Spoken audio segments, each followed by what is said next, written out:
Assam Chief Minister Himanta Biswa Sharma attended Chhath Puja celebrations in the wee hours today at Pandu Ghat in Guwahati. Notably, Chhath Puja is being celebrated with fervour across Assam. As per traditions, people from the Bihari community paid obeisance to sun god early morning today at riverbank. It is after 2 years that Chhath Puja is celebrated in a grand way after a COVID-induced lockdown.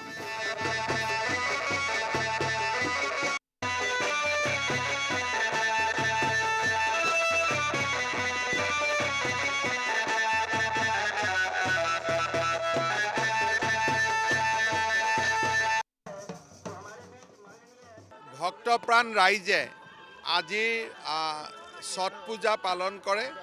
যোৱাকালিও সূৰ্য দেৱতাক আৰু ষষ্ঠী মাৰ আৰাধনা হৈছে। আজিও ৰাতিপুৱা ইয়াতে ষষ্ঠী মা আৰু সূৰ্য দেৱতাৰ আৰাধনা হ'ব আৰু সকলো ৰাইজে খুব ধুনীয়াকৈ উৎসৱ পালন কৰিছে।